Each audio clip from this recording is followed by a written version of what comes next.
नमस्कार दोस्तों, राधे राधे। मैं नीरज रंगवा। तो हम लोग पहुंच चुके हैं अपने गांव के मंदिर में। शांताकारं भुजगशयनं आनंद कंद भगवान की सधेरा। जय भगवती देवी नमो वन्दे। ये ऊर्जा लाइट रूपी शक्ति है, तभी यह माइक चला, क्योंकि निद्रा भी एक शक्ति है। प्रेम है, प्रेम में कोई याचना नहीं होनी चाहिए। एक तो प्रेम है, एक है अति प्रेम, एक है अतिशय प्रेम। नगर मत जाए,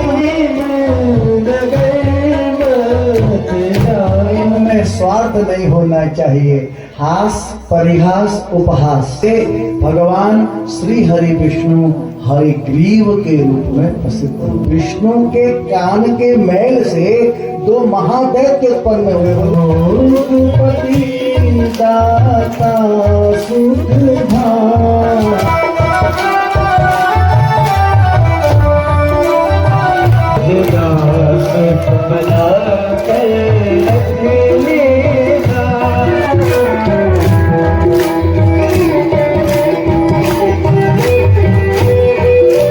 ये भीतर का राग द्वेष यही मधुकैटभ है।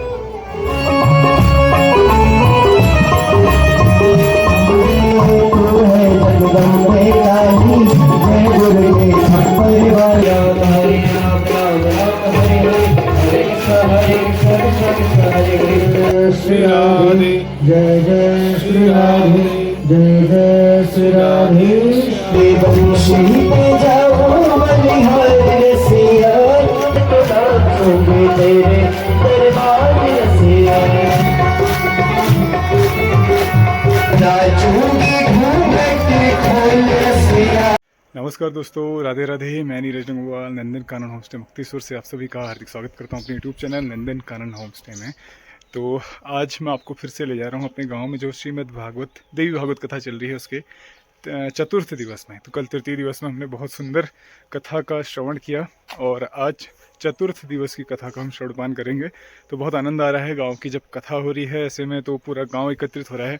कल जो भक्तों का वहाँ पे जमावड़ा कह सकते हैं, जितने सारे श्रद्धालु वहाँ पर उपस्थित थे, वो देख करके मन बिल्कुल गदगद हो उठा, क्योंकि इतने वर्षों बाद हमारे गांव में कथा हो रही है। तो सभी में बड़ा उत्साह है, बड़ा जोश है। तो आज चतुर्थ दिवस में हम लोग निकल रहे हैं। मैं घर से निकल रहा हूँ, तो करीब अभी 11 बज रहे हैं। यहाँ से मंदिर पहुँचने में करीब आधा घंटा लग जाता है, क्योंकि यहाँ से काफ़ी दूरी है मंदिर की। चढ़ना उतरना इस तरह का रास्ता है। तो आज आपको चतुर्थ दिवस में प्रवेश कराएंगे। बहुत सुंदर प्रसंग और बहुत सुंदर कथा श्रवणपान करने का आज हमें अवसर मिलेगा। चलिए आपको ले चलते हैं चतुर्थ दिवस की कथा में। बने रहिए साथ में, पूरी वीडियो को एंजॉय कीजिएगा। चलिए शुरू करते हैं आज का ब्लॉग।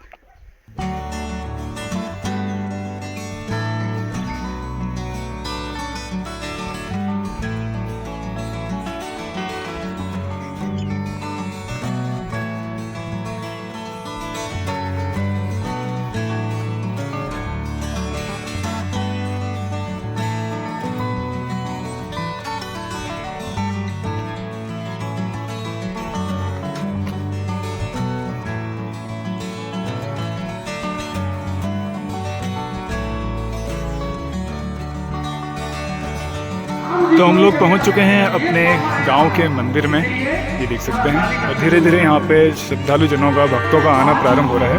तो आपको एक बार अंदर दिखाता हूँ। पूरा पंडाल ये देख सकते हैं। पूरा जो पंडाल है बहुत सुंदर रूप से इसको सजाया गया है कथा के लिए।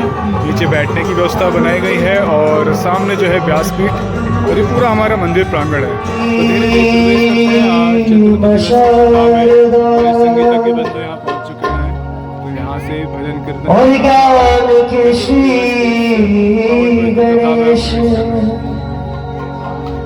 आइए बोल सरस्वती मैया की। आइए, बड़ा सुंदर भाव। हो तेरे गुण में गाऊंगा,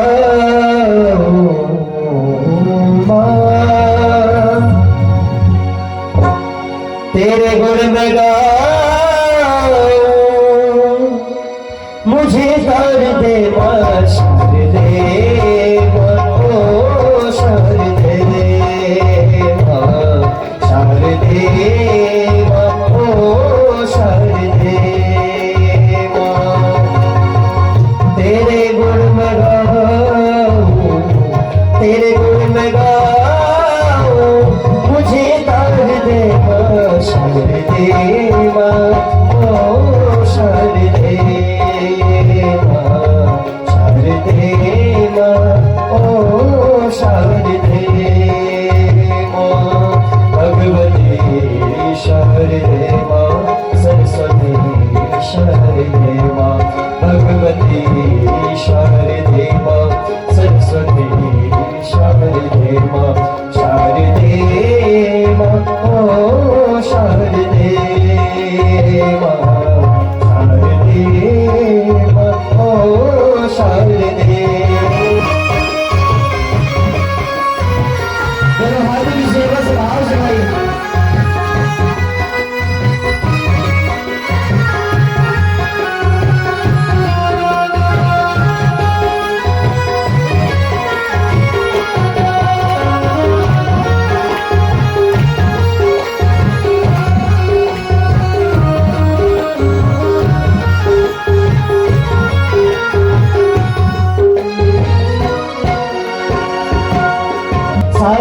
स्वरूप मुझे ऐसा भरते शारदेव ओ शारदेव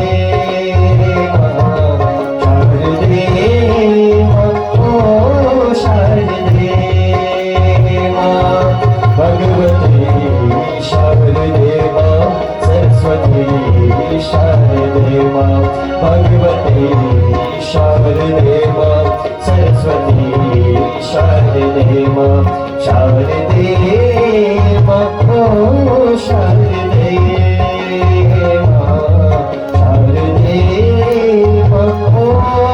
शारदेव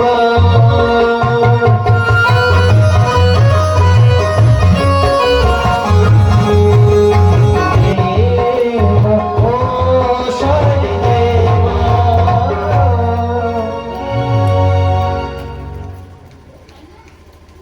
परम पूज्य व्यास महाराज जी पहुंच चुके हैं व्यासपीठ में और अभी पुस्तक पूजन और साथ ही साथ में व्यास पूजन उसके पश्चात जो है आज हम चतुर्थ दिवस की कथा में प्रवेश करेंगे।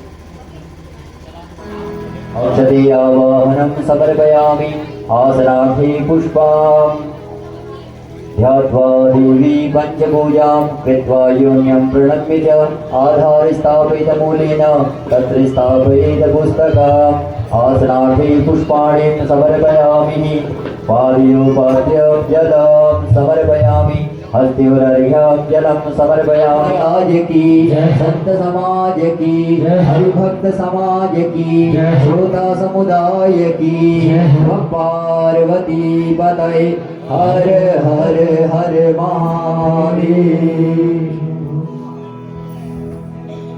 शान्ताकारं भुजगशयनं पद्मनाभं सुरेशं विश्वाधारं गगनसदृशं मेघवर्णं शुभांगं श्रीलक्ष्मीकान्तं कमलनयनं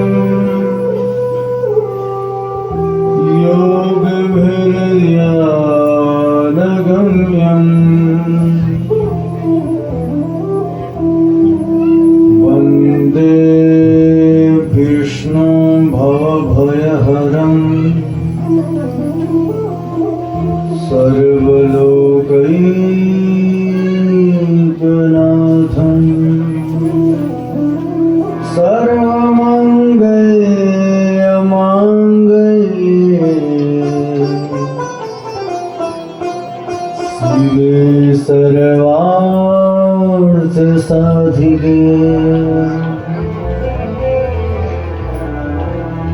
शरण्ये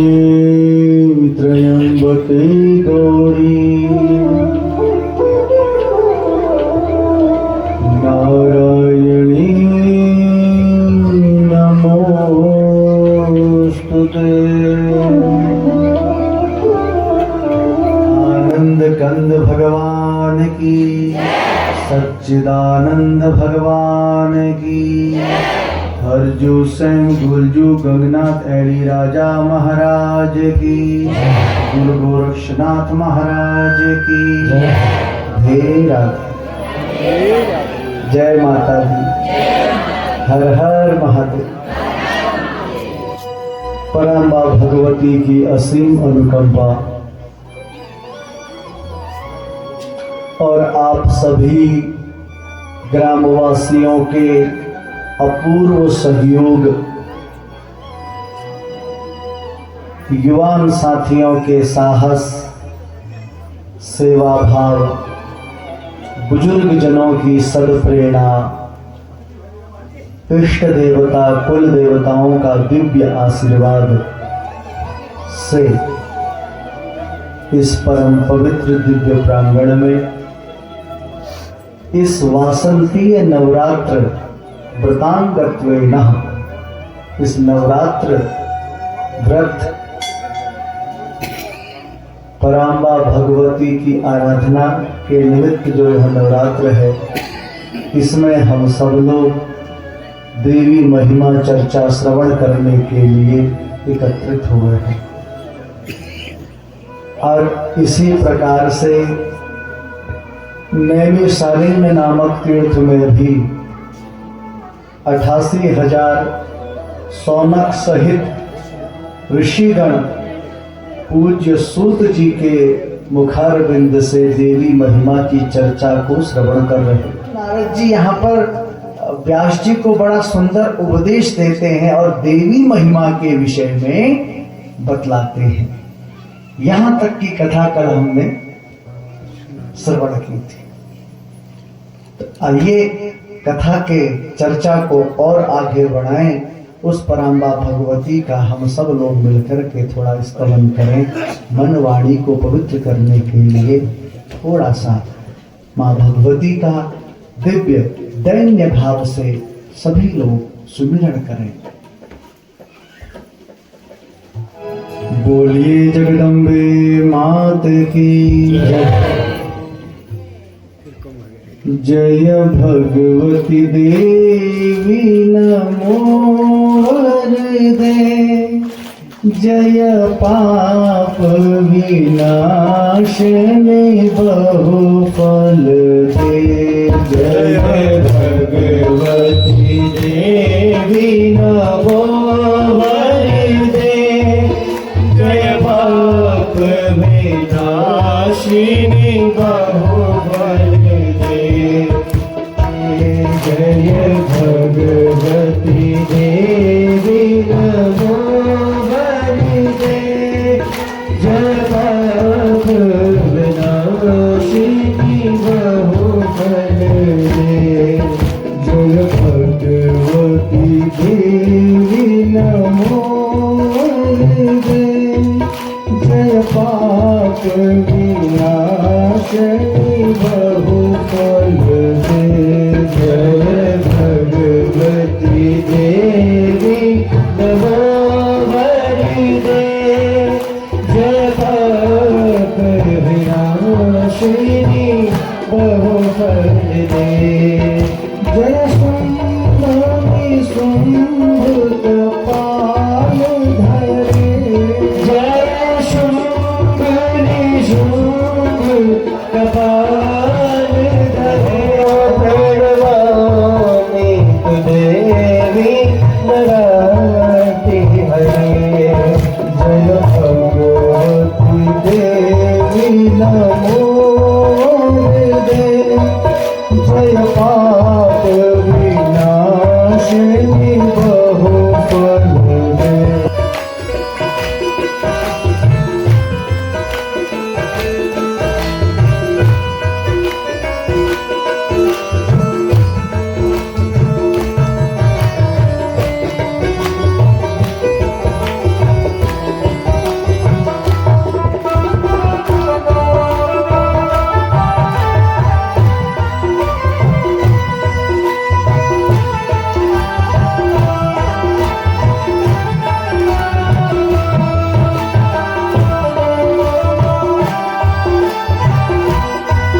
सीता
नासिनी दुर्गा जय जय दुर्गा नासिनी दुर्गा जय जय दुर्गा नासिनी दुर्गा जय जय दुर्गा नासिनी दुर्गा जय जय दुर्गा नासिनी दुर्गा जय जय दुर्गा नासिनी दुर्गा जय जय दुर्गा की नासिनी दुर्गा जय जय। बोलिए जगदम्बे मात की जय हो। किस देव की आराधना करूं कि जो मुझे 100 फल की प्राप्ति कराए। दूर से देखा नारद जी आ रहे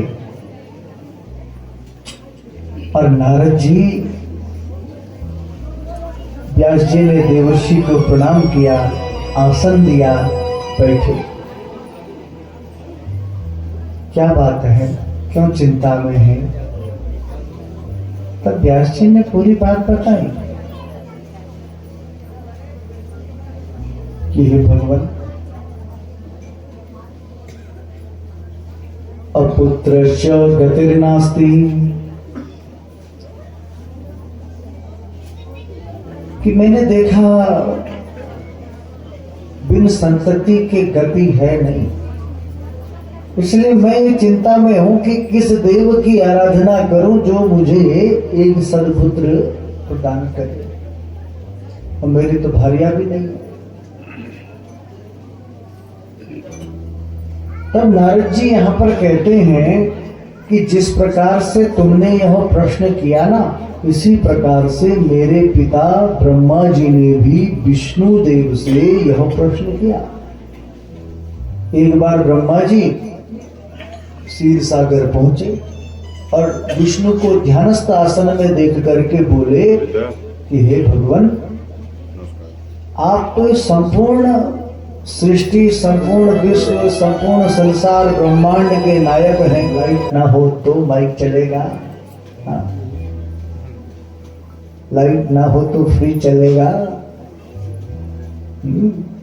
अग्नि रूपी शक्ति न हो तो क्या दिन में 3 बजे चाय मिलेगी?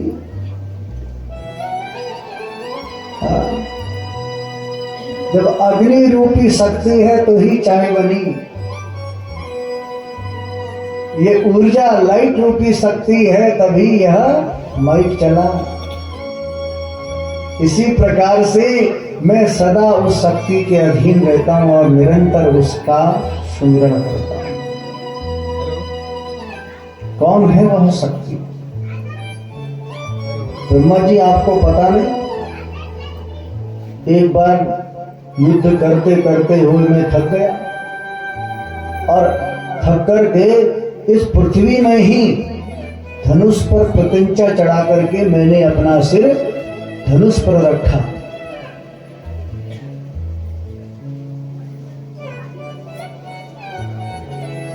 और प्रत्यंचा टूट जाने के कारण मेरा सिर धड़ से अलग हो गया। फिर आपने घोड़े का सिर मुझ में लगाया जिससे मैं हयग्रीव हुआ। यदि मैं स्वतंत्र होता तो क्या ऐसा हो पाता? नहीं।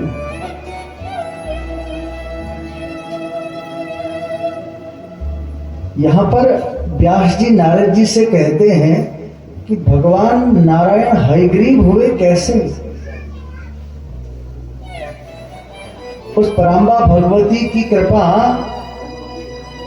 से कैसे उन्होंने हयग्रीव अवतार लिया।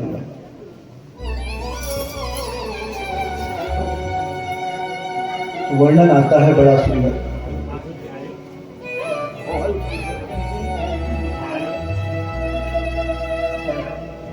कि कदाचित् दारुणं युद्धं कृत्वा देव सनातनम् 10 वर्षसहस्राणि परिश्रान्तो जनार्दनः।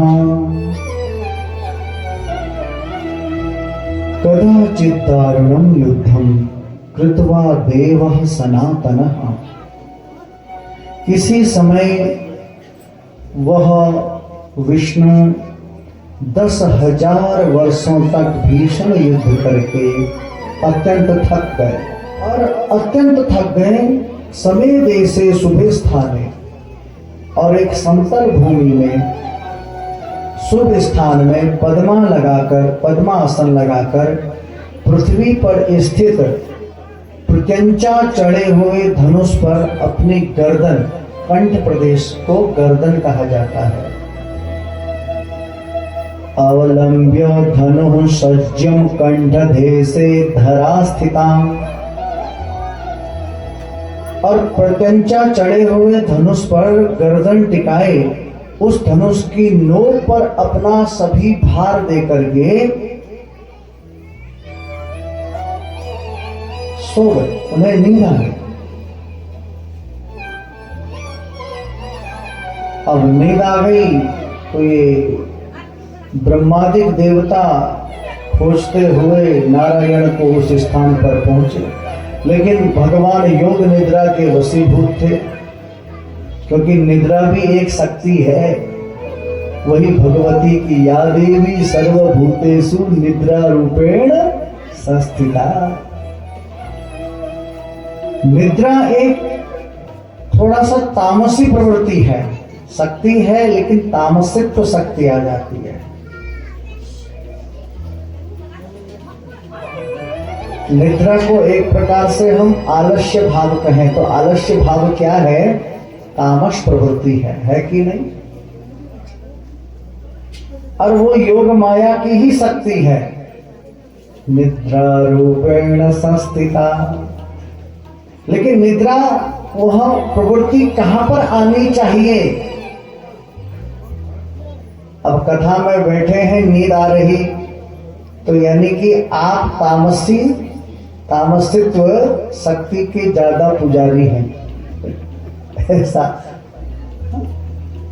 तीन ही गुण तो हैं, तीन ही शक्तियां भी हैं, सतोगुण, रजोगुण, तमोगुण। सात्विकी शक्ति में आपका आहार व्यवहार ये सब चीजें आता है। राजसी शक्ति में भी आपका आहार व्यवहार आता है, तामसी में भी आहार व्यवहार आता है। इसमें कोई अंतर थोड़ी है। बात केवल यह है कि आपने सृजन किसका किया, और अन्य सांसारिक मनोरंजन करते समय हमें नींद नहीं आती, लेकिन भजन करते समय, स्तुति प्रकरण करते समय, पूजा समय नींद आती है। यानी हमें तामसी प्रवृत्ति ने, तामसी शक्ति ने घेर रखा है। वो क्यों घेरा है? क्योंकि हमारा भाव क्या है? क्या सात्विकी तरफ है, सतत्वता की ओर है, फिर है तो नींद नहीं आएगी, तामसी प्रवृत्ति हावी नहीं होगी। पक्की बात। तामसी प्रवृत्ति तब हावी होती है जब आप सतत्वता का गुण छोड़ देते हैं। आपका ध्यान, मनोभाव कहां है? आपका मन किसमें लग रहा? निंदा में, हिंसा में, सांसारिक मनोरंजन में। आपका मन कहां पर, मनोभाव कहां पर स्थित है? ये बात समझनी आवश्यक है कि हमारा मनोभाव कहां स्थित है। अगर आपका मनोभाव भगवत कार्य में स्थित है तो आपको नींद नहीं आ सकती, क्योंकि आप पूर्ण रूप से सतत्व युक्त हैं। बोलो जय माता। महाराज जी, देव कार्य में भी कैटेगरियां हैं। विष्णु के द्वारा जो कार्य होना है वो उन्हीं के द्वारा होगा, इसलिए उनका उठना जरूरी है। तो क्या उपाय किया जाए? तो ब्रह्मा जी ने उस समय उत्पादिता तदा वम्रि ब्रह्मणा परमेष्ठिना तया भक्षयितुं तत्र धनुषो अग्रम धरा स्थितम्। तदा वम्रि, वम्रि बोलते हैं उत्पादिता, उत्पन्न किया। किसको? वम्रि। वम्रि क्या? बोले दीमक, दीमक की उत्पत्ति हुई, दीमक को उत्पन्न किया। और दीमक से कहा कि तुम इस धनुष पर जो प्रत्यंचा है ना, पृथ्वी से लगी हुई, इसको काट दो। प्रत्यंचा हट जाएगी तो नारायण की नींद अपने आप खुल जाएगी। लेकिन दीमक ने मना कर दिया, ध्यान दे। बोले क्यों? बोले स्वार्थ है सब कुछ में। बोले नहीं, हम क्यों करें, आजकल का समय भी तो यही है। चला पार्वती के दुकान बट्टी कोई चीज लिया थी, मैं क्यों बोलूं, मुझे क्या दिला, वो पहली कर दी।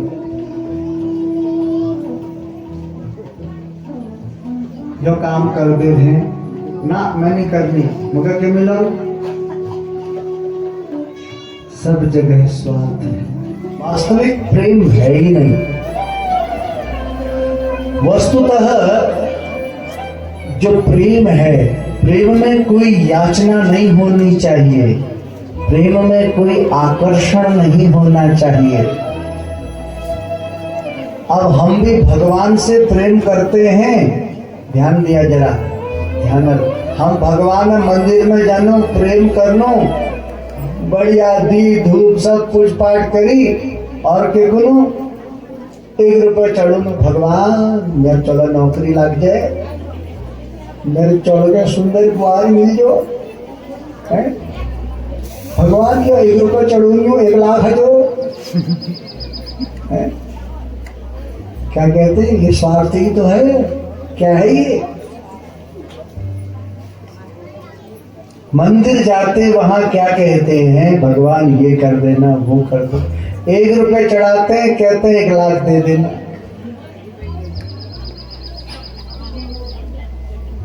सब स्वार्थ, प्रेम वास्तव में है नहीं। प्रेम, देखो प्रेम की बात आपको बताऊं मैं, ध्यान देना, बड़ी सुंदर बात है।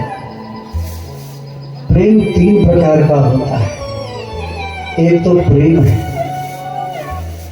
एक है अति प्रेम, एक है अतिशय प्रेम। एक प्रेम, एक अति प्रेम, एक अतिशय प्रेम। यह तीनों प्रेम जो है ये स्वार्थ रहित हैं। अब इसका प्रमाण कैसे दें? लोग कहते हैं कि इसको सिद्ध करो। प्रेम, लक्ष्मण जी राम जी से प्रेम करते हैं, लक्ष्मण जी राम जी से प्रेम करते हैं। राम जी से कहा लक्ष्मण जी ने, भैया आप अयोध्या से 1 कदम भी बाहर गए ना तो मेरी यह आत्मा आपके साथ है। मेरा शरीर भले ही अयोध्या रहेगा लेकिन मेरी आत्मा आपके साथ है। ये प्रेम में कोई कपट नहीं है, इस प्रेम में कोई याचना नहीं है। चाहते तो लक्ष्मण को पूरा राजकाज मिल रहा है, देखो, लेकिन ना भैया, जहां आप जाएंगे वहां मैं जाऊंगा। राम जी ने सोची ये तो मुझसे अगाध प्रेम करता है, मैं चला गया तो ये इसका शरीर यहां रह जाएगा, आत्मा तो मेरे साथ आ जाएगी। शरीर से क्या करना? शरीर के साथ आपका मन भी तो होना चाहिए, शरीर के साथ आपकी आत्मा भी तो होनी चाहिए, तभी तो शरीर की सार्थकता है। जैसे ने मनोदशा को देखा, उसमें कोई याचना नहीं है, कोई स्वार्थ नहीं है कि मैं राम जी के साथ जाऊंगा, सुंदर सुंदर मुझे फल मिलेगा, सुंदर सुंदर रहने को मिलेगा, सुंदर सुंदर आभूषण मिलेंगे। कोई स्वार्थ है नहीं, प्रेम है। अच्छा, ये तो प्रेम हो गया लक्ष्मण जी का राम के प्रति। एक है अति प्रेम। अति प्रेम, ध्यान देना, अति प्रेम क्या है? जब राम जी वनवास में गए तो भरत जी उनसे मिलने के लिए गए, और भरत जी जब मिलने के लिए उनसे गए तो भरत जी ने राम जी से निवेदन किया कि भैया अब आप अयोध्या चलिए और राजकाज संभालिए। क्योंकि आप एक राजा के आदेश पर वनवास को गए और अब एक राजा आपको आदेश कर रहा है कि वापस आप अयोध्या चलिए। लेकिन राम जी अयोध्या जाना नहीं चाहते। तो भरत जी ने राम जी की मनोदशा को पढ़ लिया। क्यों? क्योंकि वो वन में प्रसन्न हैं, सुखी हैं, आनंद में हैं। तो भरत जी ने देखा कि मेरा भ्राता, मेरा भाई राम ये वन में यहाँ पर प्रसन्न चित्त है, सुख है, आनंद है। ठीक है, आप यहीं रहना चाहते हैं, यहीं रहिए, लेकिन आप मुझे अपनी एक निशानी दीजिए जिसके द्वारा मैं राज्य का संचालन कर सकूं। लेकिन 14 वर्ष में यदि 14 वर्ष पूरे होने पर एक दिन भी यदि विलंब हुआ तो उसी दिन मैं अपने प्राणों की आहुति दे दूंगा, ये भरत जी ने कहा। और राम जी की चरण पादुकाओं को लेकर के अयोध्या में स्थापित कर दिया और अपना अयोध्या में नहीं रहते। बोले कहां? बोले नंदी ग्राम में। बोले कैसे? बोले जैसे राम जी रहते, तपस्वी का तापस वेश जैसे राम जी ने बनाया वैसे भरत जी ने बनाया। यह है अति प्रेम। अपने प्रियतम के सुख की अभिलाषा जिस तत्व में है, तत्सुखम सुखित्वा, वो सुखी है तो मैं सुखी हूं। ये अति प्रेम को दर्शाता है। क्या इसमें कोई स्वार्थ है? बताओ, कोई स्वार्थ है? कोई याचना की भरत जी ने? क्या राम जी ने कोई याचना की भरत जी से? प्रेम तो है ना, अति प्रेम। अच्छा, इसके अलावा अतिशय प्रेम, अतिशय प्रेम आता है शत्रुघ्न को देखने से। देखो, शत्रुघ्न, जो शत्रुघ्न है महाराज, उन्होंने पूरी अयोध्या में 14 वर्ष तक किसी को मरने नहीं दिया। ध्यान देना, अपना चुपचाप कोने में जाके रो लेते लेकिन दूसरे को हंसाते। गौओं ने दूध देना बंद कर दिया लेकिन गौओं के पास जाकर के बोलते, भैया राम जी आएंगे, तुम ये चारा खाना क्यों बंद कर दिया? बोलेंगे मुझे गौ माता के पास जाना है, मुझे दूध पीना है। लोगों के घरों में चूल्हा जलना बंद हो गया। शत्रुघ्न महाराज ने उस जगह पर पूरा चैतन्य किया। ऐसा लगा कि पूरी अयोध्या जब राम जी गए तो सूनी हो गई, लेकिन शत्रुघ्न महाराज ने उस संपूर्ण अयोध्या में प्राण भर दिया। अपने हृदय में पत्थर रख करके दूसरे को हंसा रहे हैं। अपना तो दुखी है लेकिन दूसरे को प्रसन्न रख रहे हैं। और 14 वर्ष तक ऐसा माहौल क्रिएट किया है अयोध्या में, किसी को मरने नहीं दिया। यह अतिशय प्रेम है। ध्यान देना, क्या इसमें कोई स्वार्थ है?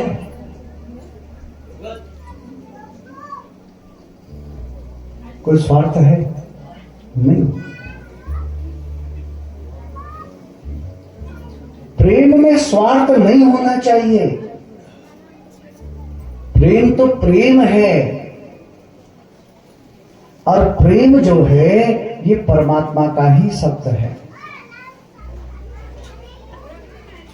अब आजकल के विचार से देखें तो हर जगह स्वार्थ है, इसलिए तुलसी बाबा को लिखना पड़ा।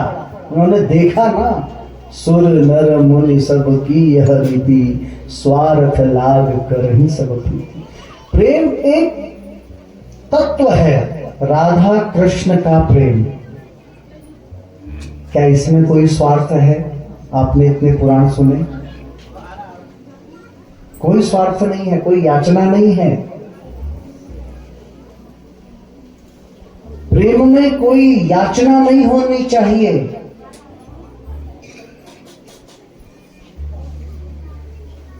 प्रेम में हम भगवान से प्रेम करें, हम राधा माधव से प्रेम करें, हम पराम्बा भगवती से प्रेम करें, लेकिन कोई याचना ना करें, स्वार्थी ना बने। ये जो स्वार्थ है ना, स्वार्थीयता असंतोष को जन्म देता है, और जब असंतोष उत्पन्न होता है तब व्यक्ति के द्वारा पाप होते हैं। संतोषी व्यक्ति कभी कोई पाप नहीं कर सकता, ध्यान देना। ये प्रेम क्या है? ये भक्ति का मार्ग है। ऐसा प्रेम जो सूरदास जी ने किया,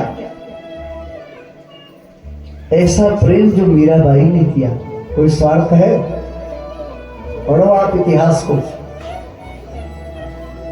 ऐसा प्रेम जो तुकाराम जी ने किया। प्रेम का मार्ग भले ही कठिन है। प्रेम क्या है? प्रेम एक भक्ति मार्ग है, उपासना मार्ग है, सत्संग मार्ग है। लेकिन हम चले तो जाते हैं, लेकिन चित्त शुद्ध नहीं हो पाता। क्यों नहीं हो पाता? क्योंकि हम में स्वार्थ भरा है, स्वार्थ भरा है। जब तक ये स्वार्थ रूपी भाव हमसे दूर नहीं होगा, तब तक चित्त शुद्धि नहीं हो पाएगी। प्रेम का मार्ग कठिन है, लेकिन महाराज जी कठिन किनके लिए है? उनके लिए कठिन है जो स्वार्थी जीवन जीते हैं। जो स्वार्थ रहित है उसके लिए तो प्रेम का मार्ग कोई कठिन है ही नहीं। ब्रह्मानंद का एक सुंदर भजन याद आ रहा, ध्यान से सुनना, बड़ी सुंदर बात है, प्रेरणादायक। वो कहते हैं एक व्यक्ति से, कैसा व्यक्ति? भक्ति है, पूजन है, सब कुछ है, लेकिन उसमें अनेक प्रकार के दोष हैं। पूजा करने जा रहा, उस प्रेम रूपी मार्ग पर जा रहा, लेकिन चित्त शुद्धि नहीं है। इसलिए ब्रह्मानंद जी सावधान कर रहे हैं। बोले कैसे? प्रेम नगर मत जा मुसाफिर, प्रेम नगर मत जा, प्रेम नगर मत जा मुसाफिर, प्रेम नगर मत जा। प्रेम नगर क्या है? निःस्वार्थ भक्ति का जो मार्ग है ना, वो बड़ा कठिन है। इसलिए जाने से पहले सोच लो। क्यों? क्योंकि कहना है संत का, प्रेम नगर मत जा मुसाफिर, प्रेम नगर मत जा, प्रेम नगर मत जा मुसाफिर, प्रेम नगर मत जा।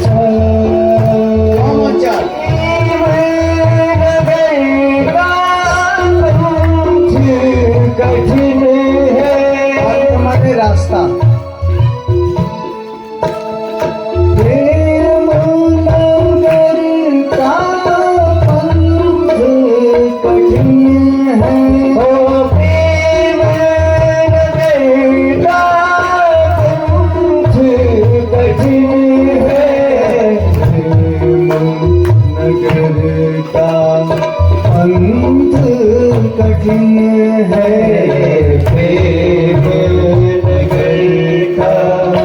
पंथ कठिन है, ऊंचा शिखर ठिकाना, मुसाफिर प्रेम नगर मत जा। ऊंचे शिखर ठिकाना, मुसाफिर प्रेम नगर मत जा। प्रेम नगर में तुम्हें कुछ मिलेगा थोड़ी, वहां तो तुम्हें शिखर पर्वत में रहना पड़ेगा कहीं। पर्वत का मतलब, अगर आप निकल गए हो ना इस भक्ति के मार्ग में, उसमें सबसे पहले स्वार्थ को छोड़ दो। उसमें तो आपको कुछ मिलने वाला नहीं है। ऊंचा शिखर ठिकाना, अगर आपको रहना भी है शिखर पर, ऐसी वीरान जगह मिल जाएगी। वीरान जगह का मतलब कुछ नहीं मिलेगा, ना पीने को पानी ही मिलेगा, ना आपको खाने को फल मिलेगा। और अगर आपने रहना भी है, निद्रा भी आ गई, तो क्या पता ऐसी जगह मिल जाए जहां पर ना आपको कंबल मिले ना बिस्तर मिले, लेकिन आपने प्रसन्न रहना है तो आपका प्रेम मार्ग सफल है।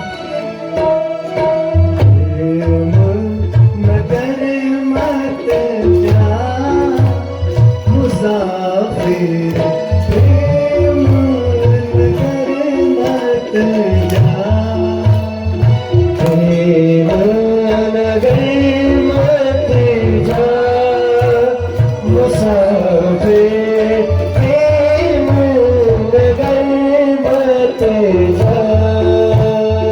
और पता है क्या क्या मिलेगा प्रेम नगर में? प्रेम नगर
तुकाराम जैसे संत डूब गए, स्वामी हरिदास जी डूब गए।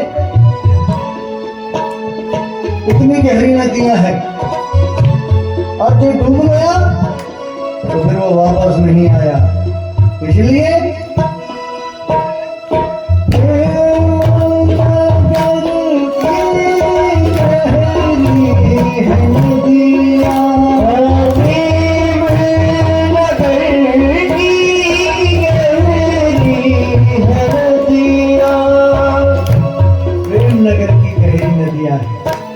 इसलिए प्रेम नगर मत जा, मुसाफिर प्रेम नगर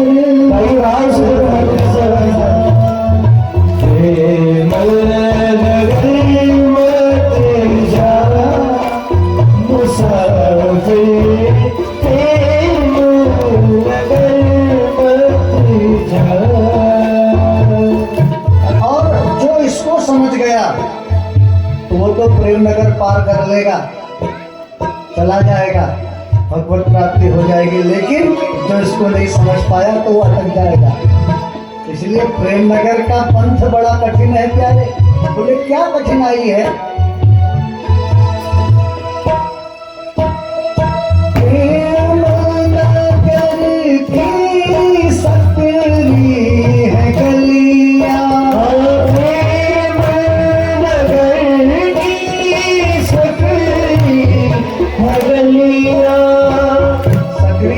का मतलब जानते हैं? बोले इतनी छोटी गली है कि एक ही आदमी जा सकता है, दूसरा वहां से आ गया तो फंस जाएगा। समझ? प्रेम नगर की सकरी है गलियां, प्रेम नगर की सकरी है गलियां, नगर की सकरी है गलियां, प्रेम नगर की सकरी है गलियां, जहाँ मैं एक समान मुसाफिर प्रेम नगर मत जा, जा मैं एक सवार मुसाफिर प्रेम नगर मत जा। जा में एक समय का मतलब क्या है जानते हो? प्रेम में स्वार्थ नहीं होना चाहिए, प्रेम भी है स्वार्थ भी है। अब दोनों में से एक ही जाएगा जी, क्योंकि गली इतनी सकरी है। स्वार्थी हो तो भैया जा नहीं पाओगे, प्रेमी हो तो चले जाओगे। और प्रेमी और प्रेम भी है आपके पास, भक्ति भी है प्रेम रूपी, और स्वार्थ भी है, तो संभव नहीं है कि आप भक्ति के मार्ग में चल पाओ। इसलिए प्रेम नगर की सकरी है गलियां, प्रेम नगर की सकरी है गलियां, प्रेम नगर की सकरी है गलियां, प्रेम नगर की सकरी है गलियां, प्रेम नगर की सकरी है गलियां, प्रेम नगर की सकरी है गलियां, जा मैं एक समान मुसाफिर, जा मैं एक समान मुसाफिर प्रेम नगर मत जा, मुसाफिर प्रेम नगर मत जा। इसलिए प्रेम नगर का पंथ कठिन है, प्रेम नगर का पंथ कठिन है, प्रेम नगर का पंथ कठिन है, प्रेम नगर का पंथ कठिन है, ऊंचा शिखर ठिकाना मुसाफिर प्रेम नगर मत जा। इसलिए प्रेम में स्वार्थ नहीं होना चाहिए। अगर आप प्रेम करते हैं तो उसमें स्वार्थ मत रखिए साहब। बोलो जय माता दी। लेकिन यहाँ पर ब्रह्मा जी ने दीमक की उत्पत्ति करी, लेकिन दीमक को आदेश दिया, लेकिन दीमक ने कहा मैं केला करूं, मेरे के स्वार्थ से पहले बताओ मुझे के मिलो। तब यहाँ पर ब्रह्मा जी कहते हैं कार्य तो पूरा करना ही है। तब दीमक को यज्ञ का भाग दे दिया। जो हम लोग हवन इत्यादि करते हैं ना, तो उसमें जो भी हमारा साकल्य बाहर गिरता है वो सब दीमक का अधिकार में आ जाता है। उस साकल्य को वापस यज्ञ कुंड में नहीं डालना चाहिए। समझ रहे?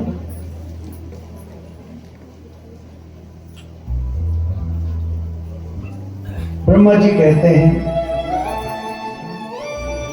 कि देव कार्य तदा सर्व भविष्यति न संशयः सवर्मिं संदिते साथो देव देव सनातनः।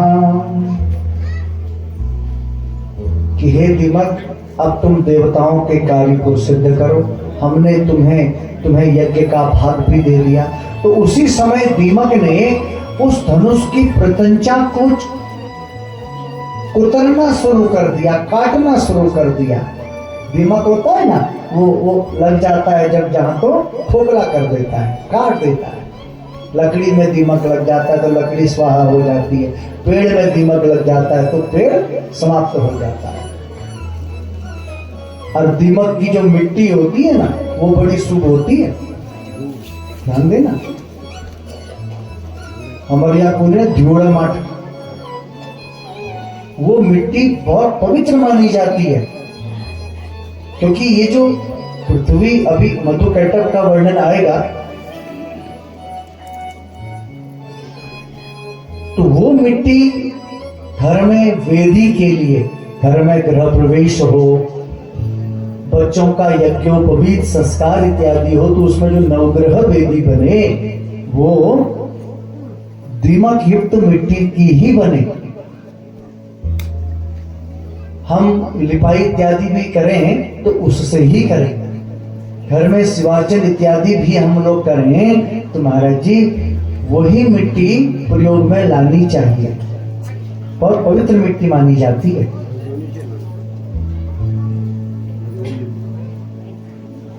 दीमक ने वो धनुष की प्रत्यंचा का भाग काट दिया और जैसे ही डोरी खुली एक जोर से ध्वनि हुई, और ध्वनि जब हुई तो सभी देवता हतप्रभ रह गए।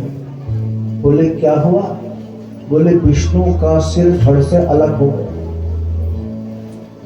एवं चिंतयतां तेषां मूर्धा विष्णुः सकुण्डलः गतः समुकुटः क्वापि देवदेवस्य तापसः। कि किरीट कुंडल सहित देवादिदेव भगवान विष्णु का सिर धड़ से अलग होकर कहीं चला गया, और उस समय घोर अंधकार हो गया। अंधकारे तदा घोरे शांते ब्रह्मा हरौ तदा शिरोहीनम शरीरम तु ददृशाते विलक्षणम। और अंधकार व्याप्त हो गया। शंकर ने भगवान विष्णु का मस्तक विहीन विलक्षण शरीर देखा और बड़ा हतप्रभ, बड़ा चिंता युक्त एक स्थिति वहां पर हो गई। बोले क्या किया जाए, कैसे विष्णु का सिर मिले, कैसे विष्णु श्री हरि विष्णु का सिर उनके धड़ के साथ जोड़ा जाए। बोले कोई उपाय नहीं। बोले आदि शक्ति मां जगदम्बा की शरण में जाए, और सभी देव मिलकर के मां भगवती का वंदन करते हैं।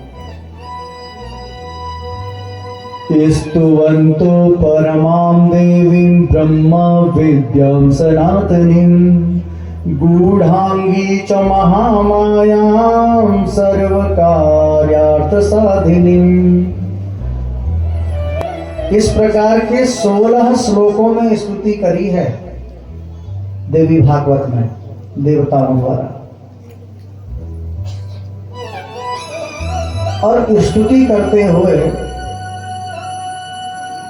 सभी वेदों में मां भगवती की स्तुति की है। जो हम दुर्गा सप्तशती का पाठ करते हैं ना, इसमें भी स्तुति है। 3 प्रकार के श्लोक होते हैं, ध्यान देना। एक होते हैं नमस्कारात्मक, एक होते हैं आशीर्वादात्मक, और एक होते हैं भवभिवात्मक। अब समझने की बात है। नमस्कारात्मक होते हैं जिसमें स्तुति की जाती है, वंदन किया जाता है, नमस्कार किया जाता है, नमोस्तुते। सर्व मंगल मांगल्ये शिवे सर्वार्थ साधिके शरण्ये त्र्यंबके गौरी नारायणी नमोस्तुते। ये नमस्कारात्मक श्लोक हैं। ऐसे ही आशीर्वादात्मक श्लोक किए जाते हैं। वो कब? जब आशीर्वाद दिए जाते हैं। शादी के समय जब पंडित जी मंत्रोच्चारण करते हैं ना, गोत्राचार, शाखोच्चार, उस समय जो श्लोक प्रस्तुत होते हैं वो आशीर्वादात्मक श्लोक होते हैं। कुर्वन्तु वो मंगलम, कि इनका मंगल हो। और तीसरा होता है भवभिवात्मक, माने सब जगह व्याप्त। जो हम लोग अभिषेक के समय, मंत्र पाठ के समय सभी जजमानों को देते हैं, सभी विप्रगण। ओम विश्वानि देव सवितुर दुरितानि परासुव यद भद्रम तन्न आसुव। ये भवभिवात्मक श्लोक ऐसे। तो ऐसे ही नमस्कारात्मक श्लोकों का उच्चारण किया गया वेदों के द्वारा। ब्रह्मा जी के पास वेद है ना, और सभी इंद्रादिक देवता स्तुति करने लगे। प्रसन्ना परमा माया, वह परम माया, वह योगेश्वरी भुवनेश्वरी प्रसन्न हुई और कहने लगी, यह पुमान मानुषो लोके स्तौतयेता माम किम स्तुतिम पठिष्यति सदा भक्त्या सर्वान् कामान् वाप्नुयात्। जो भी इस मनुष्य लोक में मेरी इस प्रकार की स्तुति करेगा उस पर सदा मेरी कृपा रहे।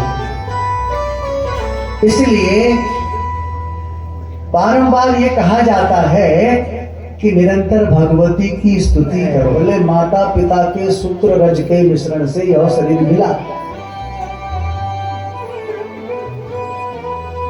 लेकिन माता पिता कारण है।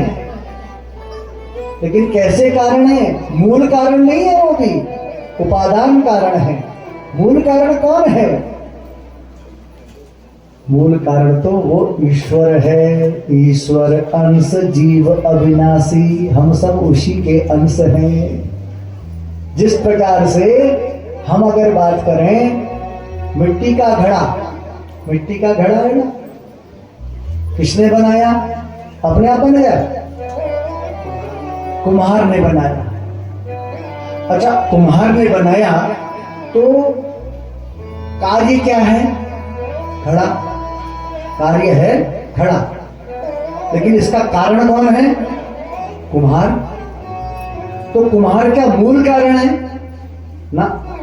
मूल कारण कौन है? मिट्टी। अगर मिट्टी कुम्हार के पास नहीं होती तो क्या कुम्हार बना पाता? अच्छा, अब घड़े को फोड़ दो, बोले कहां जाके मिलेगा? मिट्टी। इसलिए मूल कारण है मिट्टी। उसी प्रकार शरीर है तो शरीर जाके कहां मिलेगा? ईश्वर। आत्मा परमात्मा में विलय, यही इस शरीर का मुख्य ध्येय होना चाहिए, ये देवी भागवत कहता है। बोलो जय माता दी।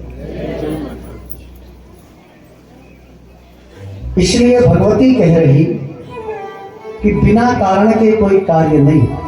भगवती कहती है, एक बार अपने समीप बैठी हुई अपनी प्रियतमा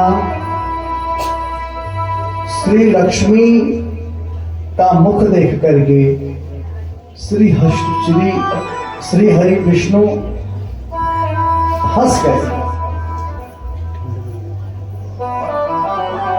और उसी समय लक्ष्मी में तामसी शक्ति व्याप्त हो गई कि ये मुझे देख करके हंस रहे, उपहास कर रहे। देखो, 3 शब्द हैं, हास, परिहास, उपहास। अब यहां पर सोच का फर्क है। आप सभा में बैठे हो, हंस रहे हो तो अपने आनंद से हंस रहे हो, वो है हंसना।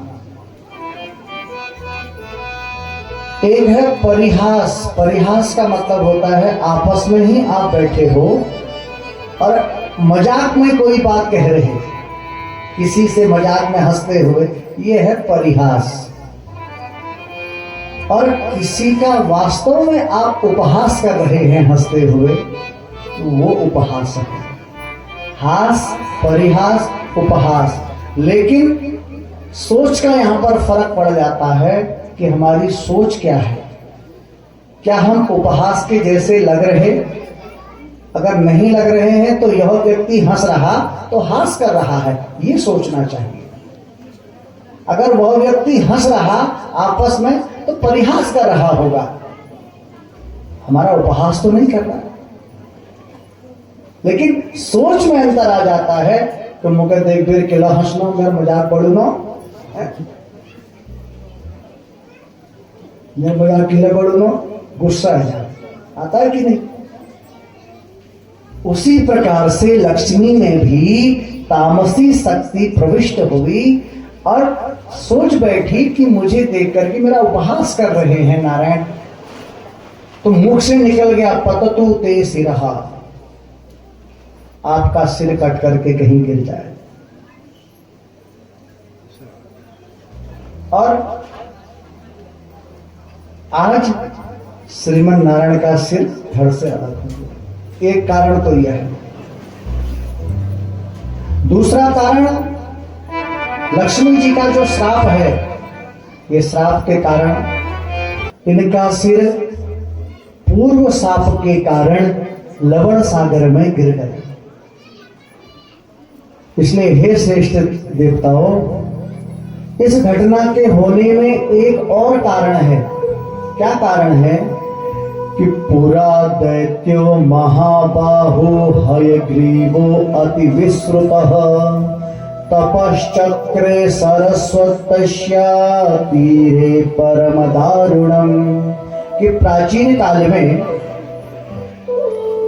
एक महाबाहु प्रसिद्ध हयग्रीव नाम का दैत्य हुआ। उसने मेरे एकाकी अक्षर वाद बीज अक्षर ऐम का उच्चारण किया और 1000 वर्ष तक तपस्या की।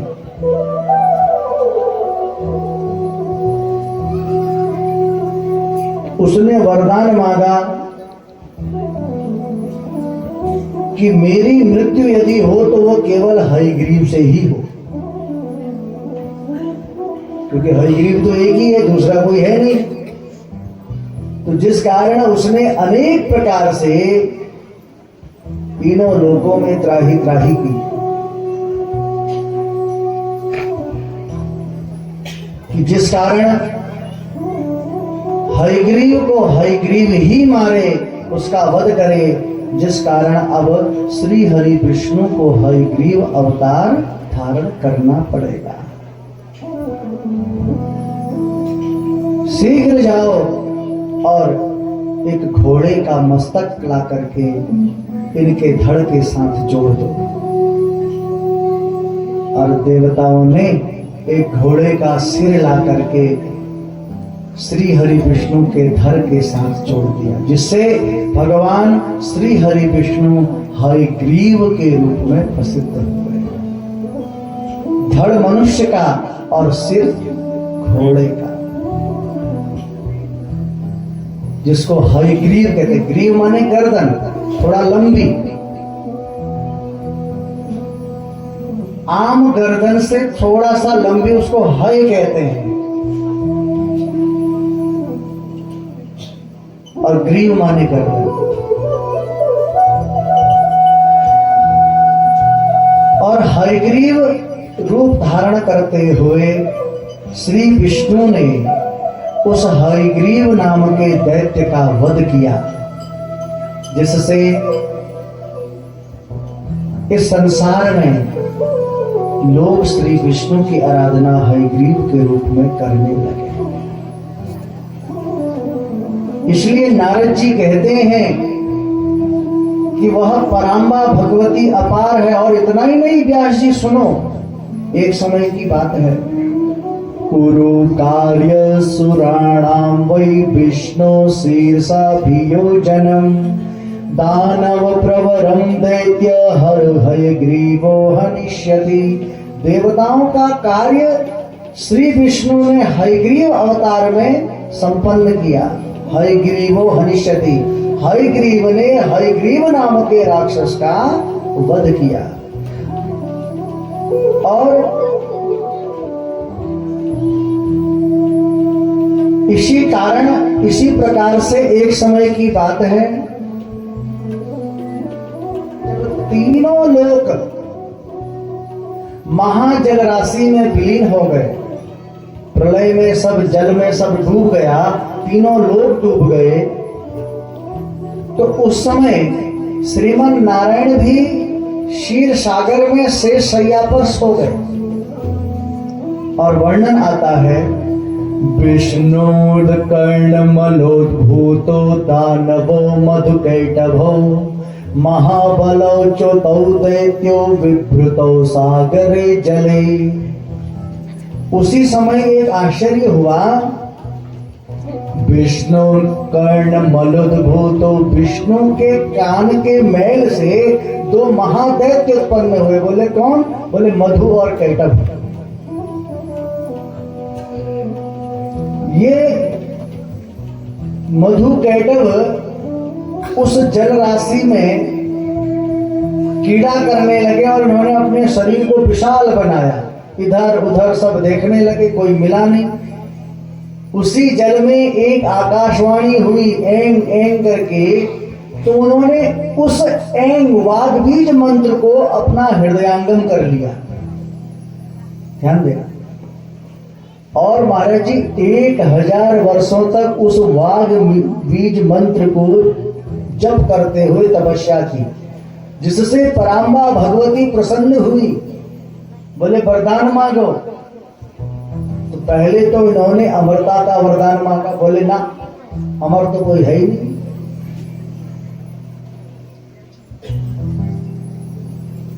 तो अच्छा, हमें ये वरदान दो कि हमारी मृत्यु हमारी इच्छा के अनुसार हो, जब हम चाहें तब हमारी मृत्यु हो। बोले तथास्तु।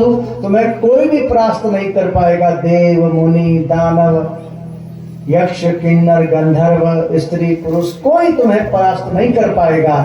तुम्हारी जब इच्छा होगी तभी तुम मृत्यु को प्राप्त कर पाओगे।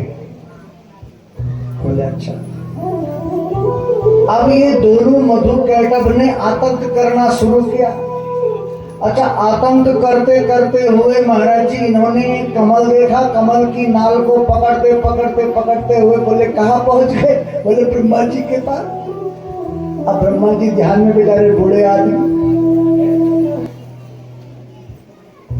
अब वो बेचारे ज्ञान वाले व्यक्ति, जब तक मनन वाले व्यक्ति, अब उनसे कहने लगे भैया तुम कौन हो, मेरे से लड़ाई करो, हमारे हाथों में बड़ी खुजली हो रही है। और उन विकराल शरीर वाले मधु कैटभ को देख करके ब्रह्मा जी भयक्रांत हो गए। अब ब्रह्मा जी तो जानते और तुरंत विष्णु की शरण में। अब तुरंत विष्णु जी की शरण में ब्रह्मा जी पहुंच गए। और विष्णु जी देखे तो वो तो सोए हुए, वो तो निद्रा में। देखा विष्णु तो सोए हुए।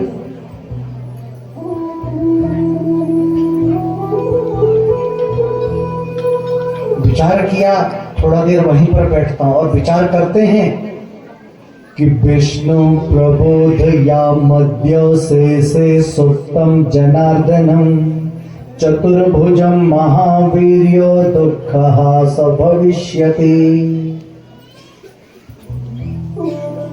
कि श्रीमन नारायण मेरी विपत्ति अवश्य दूर करेंगे।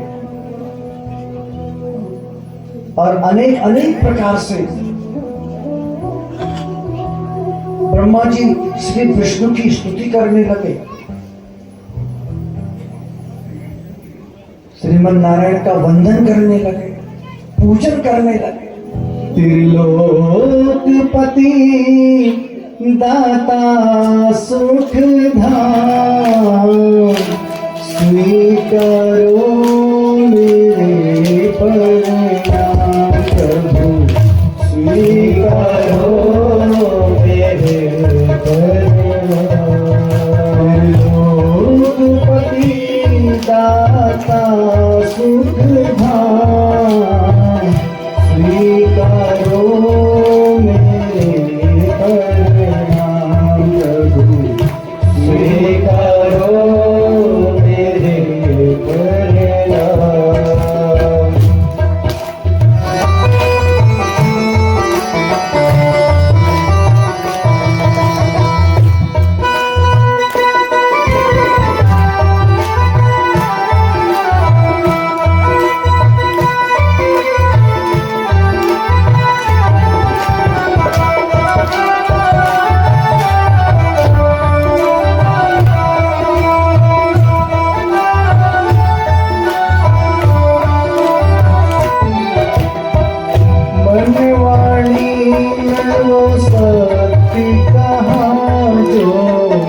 धाम।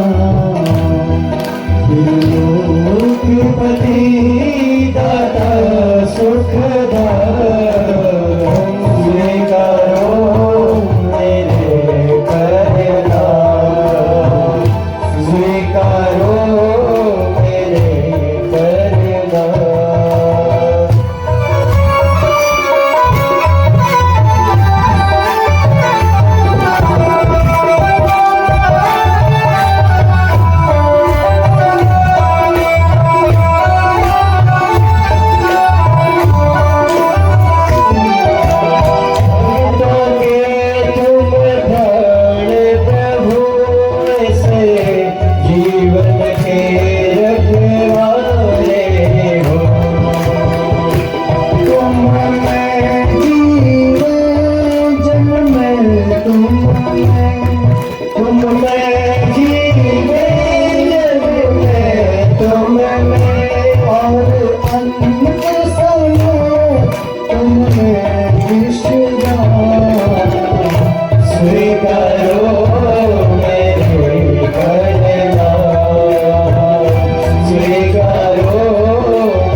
नारायण जागृत हुए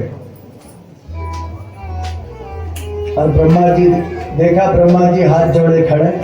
बोले क्या बात? बोले महाराज क्या बताए? बोले हालत टाइट है।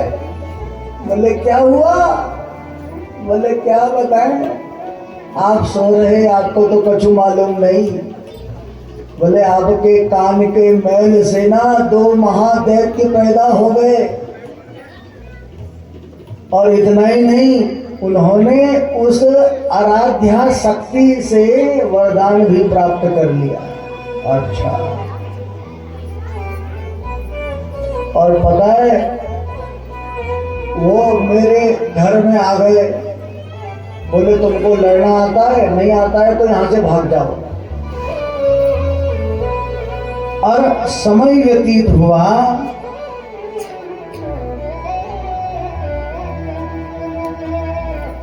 तो विष्णु ने इन मधु कैटभ को युद्ध के लिए लड़का।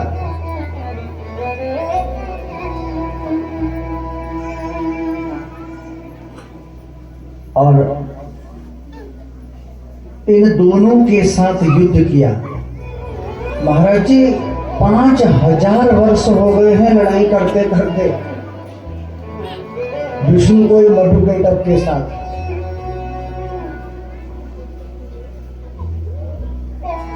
पांच 5000 वर्ष। तो विष्णु ने सोचा कि ये दोनों तो बड़े पराक्रमी दैत्य हैं, ना ये थकते हैं ना ये मरते हैं, इन पर भगवती की असीम कृपा है। मधु कैटभ से कहा, भाई तुम दोनों तो बड़े बलशाली हो, तुम लोग थक ही नहीं रहो। और देखो एक बात बताऊं मैं तुम्हें,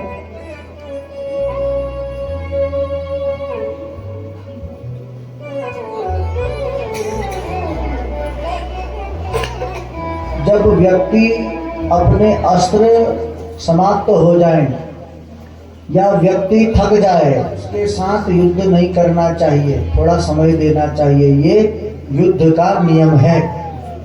इसलिए देखो मधु कैटभ, तुम 5000 वर्ष से मेरे से युद्ध कर रहे हो, तुम तो 2 हो, मैं अकेला हूं।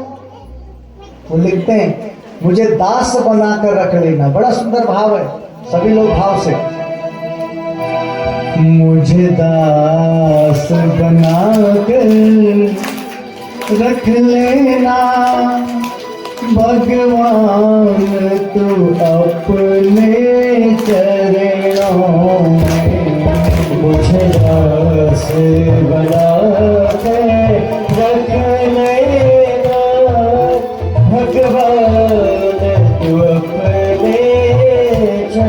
में दास बना कर रख लेना भगवान को अपने चरणों में भगवान तू अपने चरणों में भगवान तू अपने चरणों में भगवान तू अपने चरणों में भगवान तू अपने चरणों में मुझे दास बना कर रख लेना भगवान तू अपने चरणों में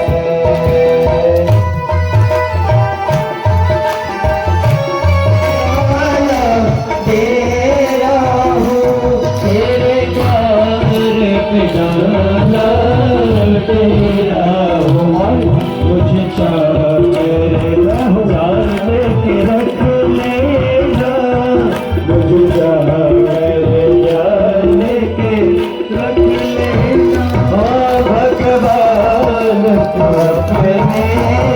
भगवान तू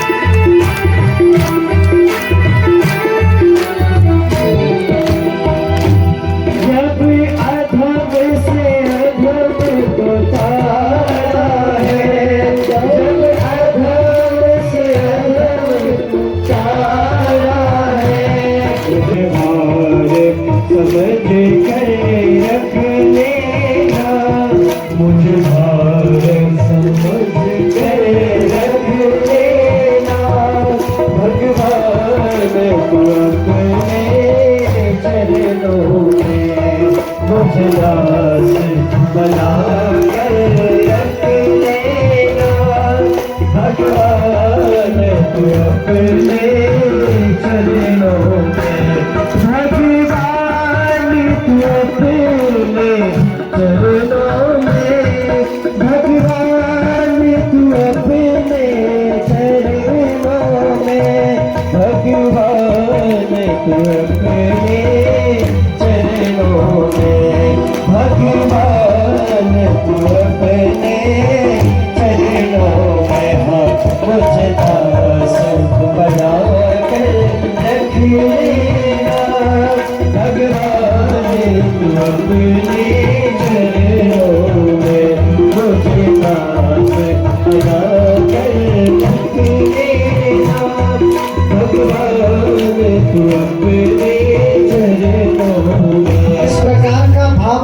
चाहिए महाराज जी। बात आती है मुझे दास बना के रख लेना, और हम जब ऐसा भाव अपने हृदय से रखते हैं तो निश्चित ही हमारा आत्मकल्याण होता है। लेकिन उस भाव में करुणा होनी चाहिए, समझ लीजिए। द्रौपदी ने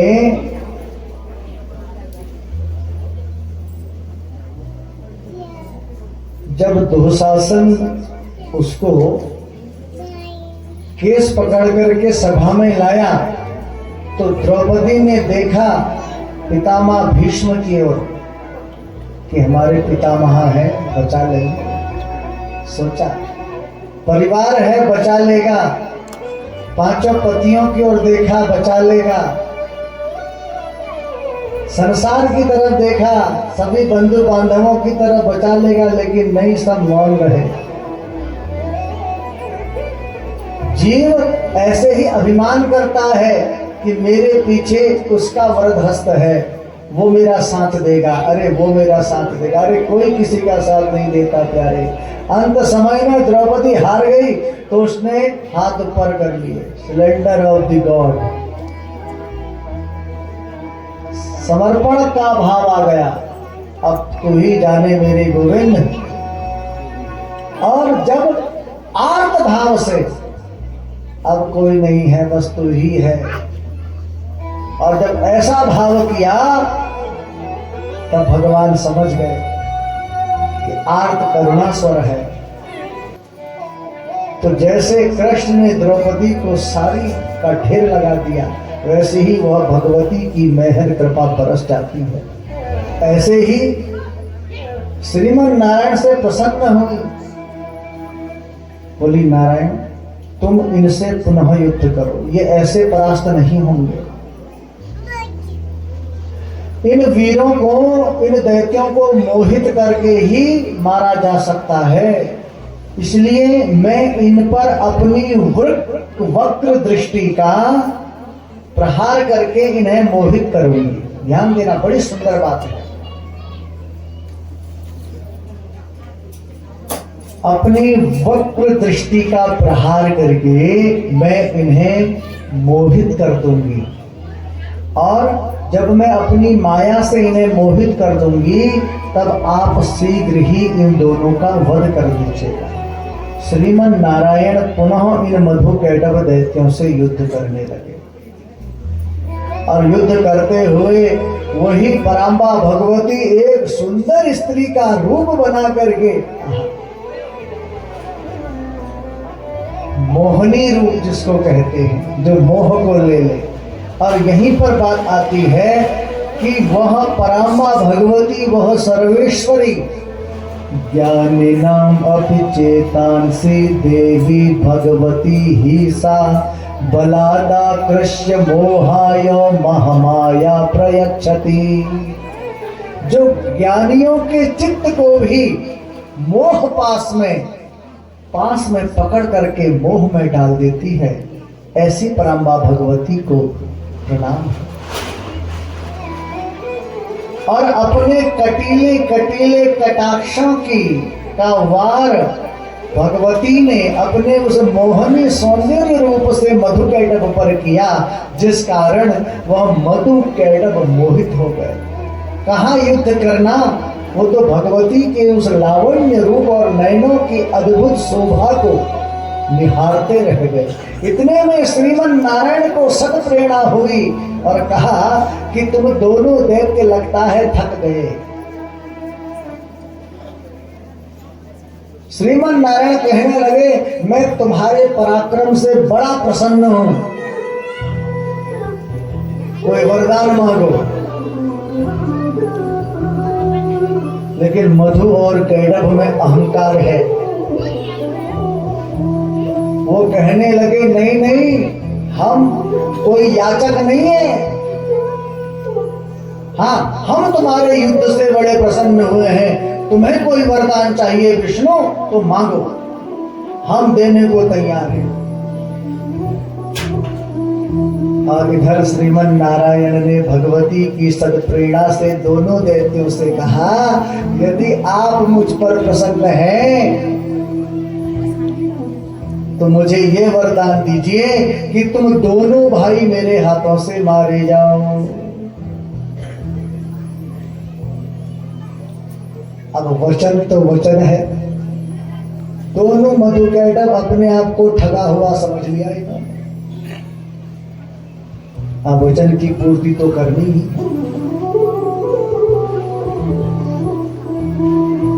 ये दैत्य मधु कैटभ अत्यंत मोहित हो गए और वर्णन आता है कि ठीक है श्री विष्णु, हम तुम्हारे हाथों से ही हमारा वध होगा, क्योंकि हम तुम्हें वचन दे चुके हैं, लेकिन हमारी शर्त है। बोले क्या? हमें किसी निर्जल प्रदेश की सुविस्तृत भूमि पर मारिए, तभी हम आपसे मारे जा सकेंगे, अन्यथा नहीं। निर्जल, क्योंकि वो प्रलयावस्था थी ना, सारे लोग जल में विलीन थे, कहीं ऐसा सूखी भूमि तो कहीं थी नहीं। और इनका वचन है मधुकैटभ का कि ऐसे निर्जले विपुले देशे हनस्व मधुसूदन। हनस्व माने हमारा वध करो। बोले कहाँ? निर्जले विपुले देशे, जहाँ जल नहीं है, सुविस्तृत भूमि, वहां हमारा वध करो। तब श्रीमन नारायण ने क्या किया? तदा कर्ण्यवचस्तथ्यं विचिन्त्य मनसा च तौ दर्शयामास तौ तत्र निर्जलं च जलोपरिः। तब भगवान श्रीमन नारायण ने अपनी जंघाओं का भार बढ़ाना शुरू किया, अपनी दोनों जांघों को सुविस्तृत करके जल के ऊपर उन्होंने स्थल दिखा दिया। जांघों को जल के ऊपर सुविस्तृत किया ना, विस्तार किया, और जल के ऊपर एक समतल भाग दिखा दिया जहां पर जल नहीं है। अब तुम दोनों यहीं पर अपना सिर रखो। उन दोनों दैत्यों ने विष्णु का यह कृत्य देखा तो उन्होंने भी अपने शरीर को हजारों किलोमीटर बड़ा कर दिया, और उन्होंने शरीर को बड़ा किया तो विष्णु ने भी अपनी जंघा को बड़ा किया।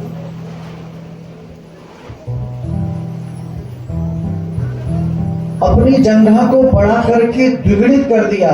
यह देख करके दोनों दैत्य विस्मय में पड़ गए, परंतु अपनी बात सत्य प्रमाणित करने के लिए उन्होंने अपने मस्तक उस अत्यंत अद्भुत जंघे पर रख दिए।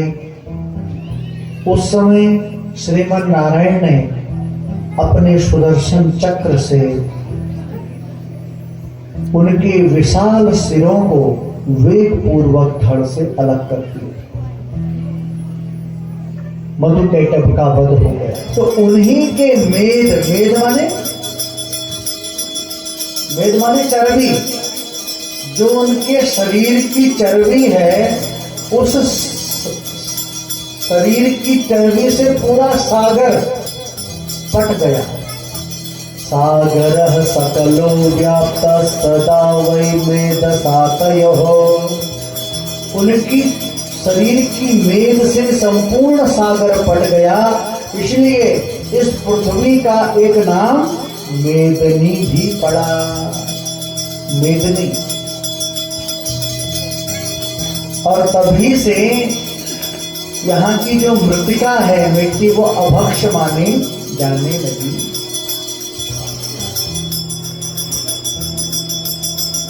इसलिए हम कहते हैं ना, मधुकैटभ दो मारे सुर भय ही न करे। इसलिए नारद जी कहते हैं, हे व्यास जी, तुम परम्बा भगवती की उपासना करो। व्यास जी पुत्र प्राप्ति के लिए जब करते करते हुए बहुत समय, 100 वर्ष व्यतीत हो गया। शिव को प्रेरणा हुई और शिव ने वरदान दिया कि तुम्हें पुत्र होगा, तेजस्वी मनस्वी पुत्र। और यह कहते हुए शिव अंतर ध्यान हो गए, लेकिन व्यास जी तपस्या में ही लीन है।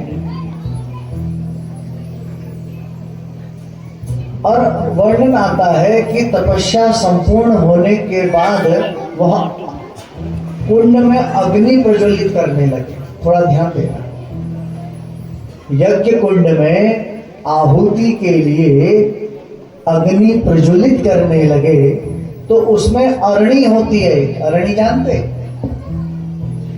पहले के समय में हवन कुंड में अग्नि प्रज्वलित करने के लिए अरणि मंथन किया जाता था। हमने तो किया है। एक लकड़ी होती है साल की, बहुत मोटी, जैसे हम दही मंथन करते हैं ना, उसी प्रकार से उस लकड़ी में एक थोड़ा सा गोल गोल एक भाग होता है, उसमें रुई इत्यादि रखी जाती है और एक मथनी होती है, उसको बोलते हैं अरणी। उसमें रस्सी बांधी जाती है, ऊपर से एक व्यक्ति दबाने वाला चाहिए और एक व्यक्ति उसको मंथन करने वाला है। तो जब मंथन किया जाता है तो घर्षण से वो रुई में अग्नि प्रकट होती है और उससे अग्नि कुंड में अग्नि प्रज्वलित की जाती है। अग्नि मंथन कहते हैं उसको। तो उसी प्रकार से व्यास जी अग्नि कुंड में अग्नि प्रज्वलित करने के लिए अग्नि मंथन कर रहे हैं। तो अग्नि मंथन करते हुए मन में विचार वही है कि मुझे कैसे पुत्र की प्राप्ति हो। तो उसी समय उन्होंने देखा कि वायुमंडल में एक घृताची नाम की अप्सरा विचरण कर रही है, बड़ी सुंदर। तो व्यास जी की दृष्टि गई, तो व्यास जी की जब दृष्टि गई तो उनमें काम का संचार हुआ, और काम का संचार हुआ जिसे देखकर के वो घृताची नाम की जो अप्सरा है उसने सुख का रूप धारण कर लिया, यानी तोते का, और उड़ गई। और व्यास जी में काम संचार हुआ, उन्होंने अपना तेज वो अरणी में पतित कर दिया और समय रहते हुए उस अरणी से एक दिव्य पुत्र की उत्पत्ति हुई। उस समय घृताची अप्सरा ने सुख का एक तोते का रूप धारण करके उड़ गई, तो उन्होंने व्यास जी ने अपने उस पुत्र का नाम सुख रख दिया। बोले सुखदेव महाराज की। और बड़े सुंदर भाव से व्यास जी अपने उस पुत्र का लालन पालन करने लगे। गृहस्थ जीवन में ऐसा नहीं है कि उसमें कोई चिंता है। गृहस्थ जीवन में तो न्याय मार्ग से धनोपार्जन करना चाहिए। शास्त्रोक्त कर्मों का विधिवत रूप से संपादन करना चाहिए, क्योंकि गृहस्थ में ही पितृ श्राद्ध आदि यज्ञ होते हैं। सभी प्रकार की सामग्रियों का सुनियोजितता भी गृहस्थ में ही होती है।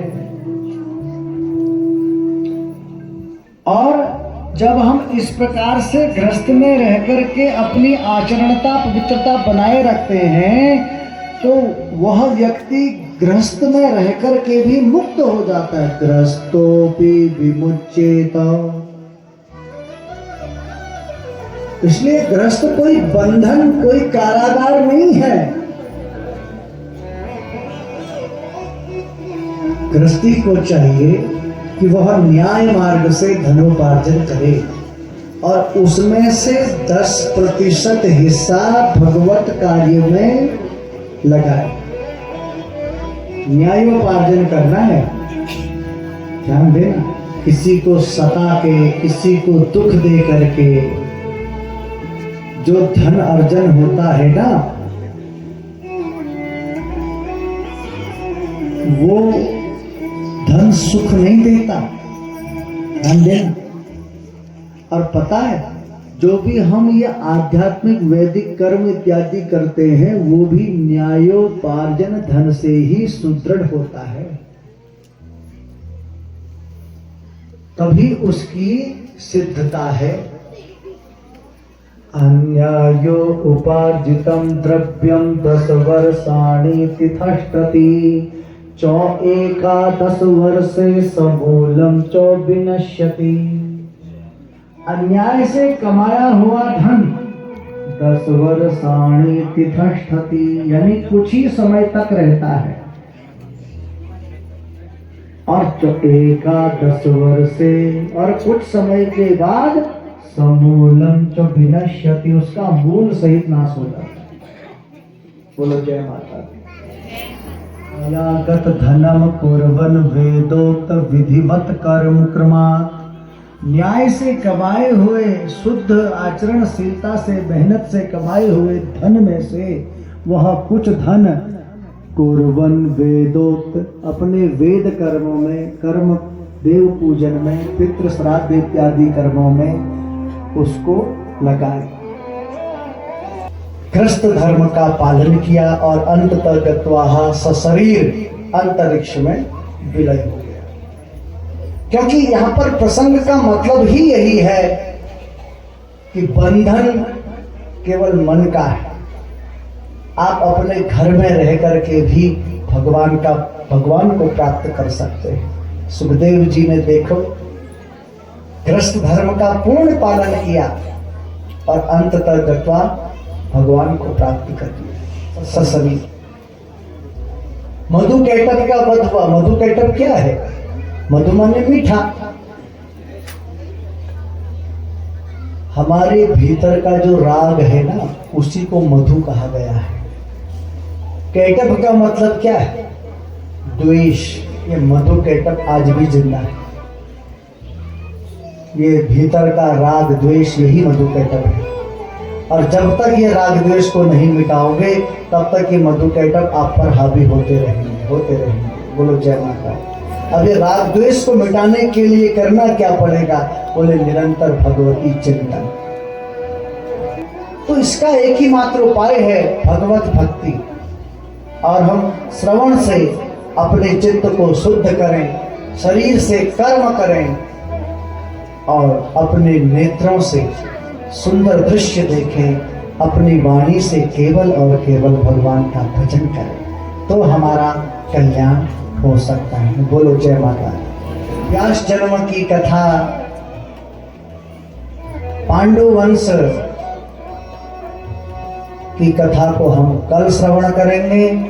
आज की कथा को सुखदेव चरित्र के साथ यहीं पर विराम दें। आरती की ओर बढ़े उससे पूर्व जो रोज का नियम है, सभी लोग भाव से दुर्गति नाशिनी दुर्गा जय जय, दुर्गति नाशिनी दुर्गा जय जय, दुर्गति नाशिनी दुर्गा जय जय, दुर्गति नाशिनी दुर्गा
सीता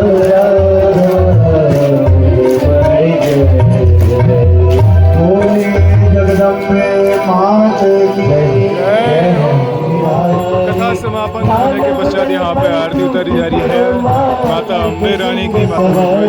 मैया करके सिंह सवारी, तेरे भक्ति जनों पर मैया भीड़ पड़ी है भारी, मैया भीड़ पड़ी है भारी। हाल बदल कर टूट पड़ो माँ करके सिंह सवारी, मैया करके सिंह सवारी। सौ सिंहों से बलशाली अष्टभुजा वाली, दुष्टों को पल में संहारे थे मैया, हम सब उतारे तेरी आरती।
मातान्यजपालयोत्तमख्यं श्रीरामदूतं देवी प्रपन्नाति हरप्रशरं प्रशीलमातर्जगतोऽखिलेशं प्रसिद्ध विश्वेश्वर पाहि विश्वं त्वमेश्वरी देवी जराजनेश्वर, त्वमेश्वरी देवी जराजनेश्वर, त्वमेश्वरी देवी जराजनेश्वर। हरे राम राम राम हरे हरे, हरे कृष्ण कृष्ण कृष्ण हरे, हरे राम राम राम हरे हरे, हरे कृष्ण कृष्ण कृष्ण हरे, हरे राम राम हरे हरे, हरे कृष्ण कृष्ण कृष्ण हरे हरे, हरे राम राम हरे हरे, हरे कृष्ण कृष्ण कृष्ण हरे हरे, हरे राम राम हरे हरे, हरे कृष्ण कृष्ण कृष्ण हरे, हरे राम हरे हरे, हरे कृष्ण कृष्ण कृष्ण हरे हरे, कृष्ण कृष्ण हरे हरे, कृष्ण हरे हरे। जय हो। जय हो। पीठों की जय हो। पीठों की जय हो। की जय हो। वैष्णवों की जय हो। अष्टादश पुराणों की जय हो। देवी भागवत महापुराण की जय हो। ओम नमः पार्वती पदये, हर हर हर महादेव हर, काल हर दुख हर दारिद्र हर रोग हर शोक हर कष्ट हर क्लेश हर, हर हर हर महादेव हर। जय जय श्री राधे, जय जय श्री राधे, जय जय श्री राधे श्याम। आज की कथा को विराम दिया गया है और कथा विराम के पश्चात यहाँ पे सभी को ये आरती प्रसाद यहाँ पे जनता में सारे श्रद्धालुओं तक पहुँचाया जा रहा है और आशीष स्वरूप सभी लोग इस प्रसाद को ग्रहण करते हैं। और इसके साथ साथ ही जो प्रसादी मंदिर की रहती है कथा की, वो भी सबको वितरित किया जाता है। और अब सत्संग कीर्तन होगा, जिसके साथ ही रात्रिभर कीर्तन सत्संग के साथ पूरा भक्तिमय माहौल यहाँ पे बन जाएगा। जय हो। बलिहारी रसिया मैं तो नाचूंगी, तेरे दरबार रसिया मैं तो नाचूंगी, तेरे दरबार रसिया, तेरी बंशी पे जाऊं बलिहारी रसिया मैं तो नाचूंगी, तेरे दरबार रसिया।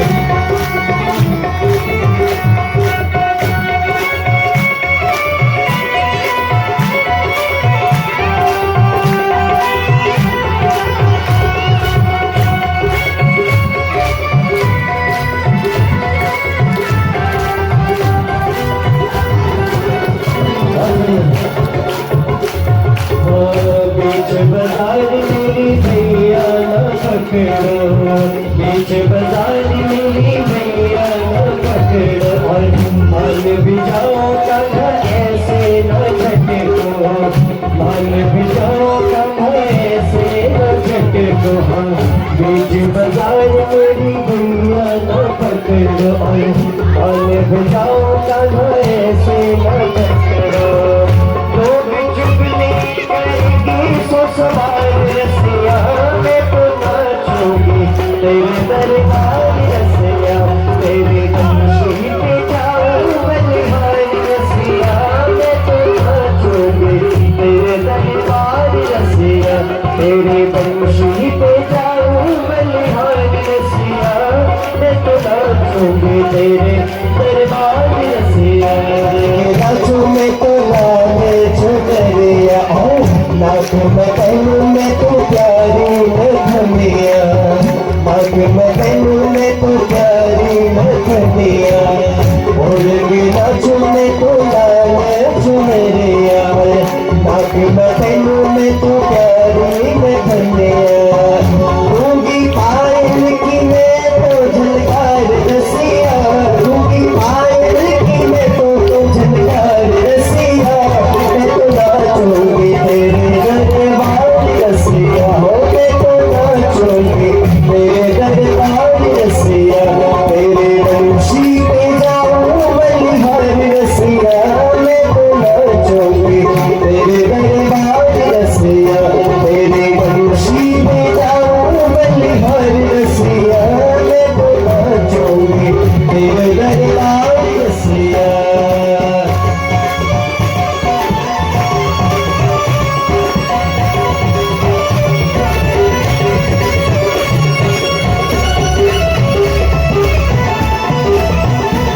चाहे लड़े रे जेठानी कलम लड़े चाहे लड़े रे दुरानी, सास लड़े चाहे लड़े रे जेठानी कलम लड़े चाहे लड़े रे दुरानी।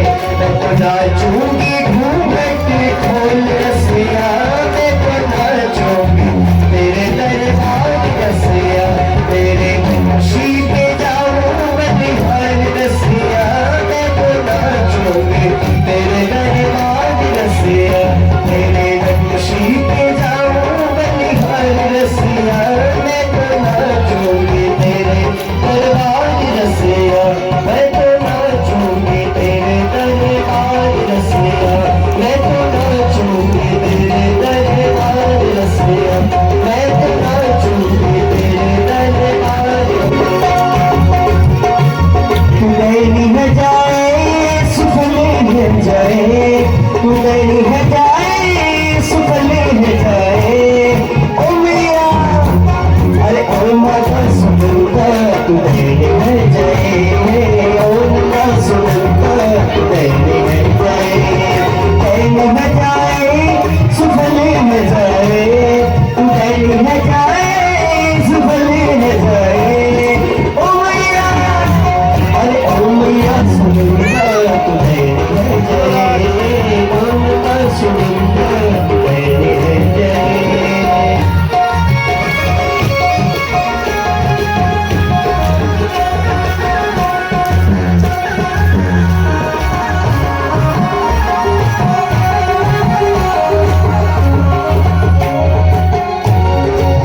फूलों की झूम मैया सूरज प्रताप छे, बैठी रही नाच पड़ी तू जुगो के आस छे। फूलों की झूम मैया सूरज प्रताप छे, बैठी रही नाच पड़ी तू जुगो के आस छे। मन की हो सुखारी तू नैनी है जाए, मन की हो सुखारी तू नैनी है जाए, नैनी है जाए सुखनी है जाए ओ नंगा, अरे ओ नंगा सुनता तू नैनी है जाए, ओ नंगा सुनता तू नैनी है जाए।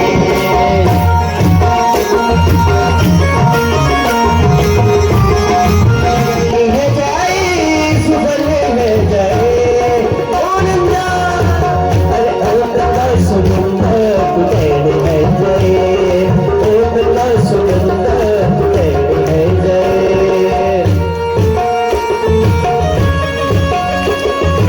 चतुर्थ दिवस की कथा को विराम देके मैं वापस पहुंच चुका हूं घर पे। तो बड़ी चढ़ाई पड़ती है जब वापस घर को आते हैं, लेकिन जो कथा का आनंद है उस आनंद के पीछे ये चढ़ाई कुछ भी नहीं है, क्योंकि जो आनंद यहाँ पे मिल रहा है इस प्रांगण में, बहुत ही भव्य और दिव्य कथा यहाँ पे हो रही है। बहुत सुंदर सुंदर प्रसंग यहाँ पे सुनने को हमें मिल रहे हैं और सारे भक्तों का सानिध्य यहाँ पे मिल रहा है। इतने सारे श्रद्धालु जन यहाँ पे पहुँच रहे हैं।